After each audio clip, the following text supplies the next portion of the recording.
Variety pets సిటీనే hot spot. పూర్తి వివరాలకు చదవండి రేపటి Sakshi Hyderabad edition. Steel plant కార్మిక సంఘాలను deputy CM Pawan Kalyan route map అడగటం సిగ్గుచేటన్నారు సిపిఎం నేత శ్రీనివాసరావు. స్టీల్ ప్లాంట్ ప్రైవేటీకరణ అడ్డుకోవాల్సిన బాధ్యత రాష్ట్ర ప్రభుత్వానికి అన్నారు. ప్రైవేటీకరణ ఆపాల్సింది కేంద్రమని, కేంద్రంపై ఒత్తిడి తేవాలన్నారు. ప్రైవేటీకరణ ఆపేస్తున్నామని 29న మోదీ ప్రకటన చేయకపోతే ఉద్యమాలు చేస్తామంటున్న శ్రీనివాసరావుతో మా ప్రతినిధి అనిల్ మాట్లాడారు. స్టీల్ ప్లాంట్ ప్రైవేటీకరణ అంశానికి సంబంధించి కూటమి నేతలు తమ చిత్తశుద్ధిని నిరూపించుకోవాలని సిపిఎం రాష్ట్ర కార్యదర్శి శ్రీనివాసరావు అన్నారు. ప్రస్తుతం మనతో పాటు ఉన్నారు, మాట్లాడదాం. సార్, నిన్న కౌన్సిల్లో కూడా వాడివేడి చర్చ జరిగింది. మీరు రూట్ మ్యాప్ ఇస్తే దాన్ని కేంద్రం దగ్గరికి తీసుకెళ్ళడానికి నేను సిద్ధంగా ఉన్నానని చెప్పి కార్మిక సంఘాలను కోరారు పవన్ కళ్యాణ్. ఏ విధంగా చూడాలి? కార్మిక సంఘాలని రూట్ మ్యాప్ ఇవ్వమని అడిగి వాళ్ళు ఇవ్వలేదు కాబట్టి మేము ఇంకా దీని మీద అడుగేయలేదని చెప్పడం అనేది సిగ్గుచేటైనటువంటి విషయం.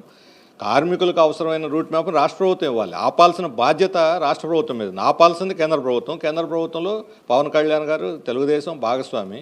వీళ్ళు పోయి ప్రధానమంత్రి వస్తున్నాడు, ముందు వెళ్ళి ఆయనతో మాట్లాడి ఇక్కడికి వచ్చి ప్రకటన చేయించమని అన్ని పరిష్కారం అయితే ఏం రూట్ మ్యాప్ కావాలి దీనికి?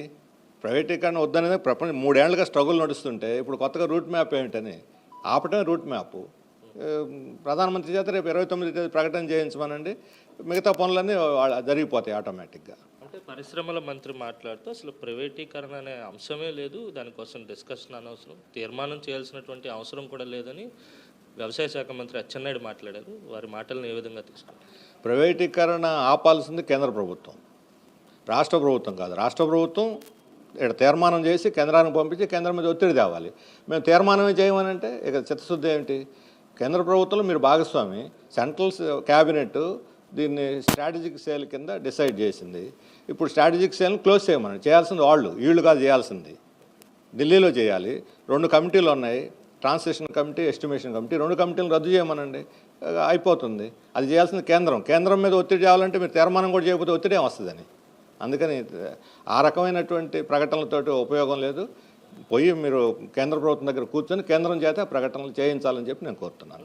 మీద 29వ తేదీన విశాఖ వచ్చేటువంటి ప్రధాని నరేంద్ర మోడీ ఏపీలో ఉన్నటువంటి ప్రజల మనోభావాలను గుర్తించి విశాఖ స్టీల్ ప్లాంట్ను సేల్లో విలీనం చేస్తున్నామని, అలాగే ప్రైవేటీకరణ నిలిపేస్తున్నామని ప్రకటన చేయాలి. లేని పక్షంలో పోరాటాన్ని మరింత ఉధృతం చేస్తామని వామపక్ష నేతలు హెచ్చరిస్తున్నారు. వీడియో జర్నలిస్ట్ అప్పలరాజుతో కలిసి అనిల్, సాక్షి టీవీ, విశాఖ నుంచి.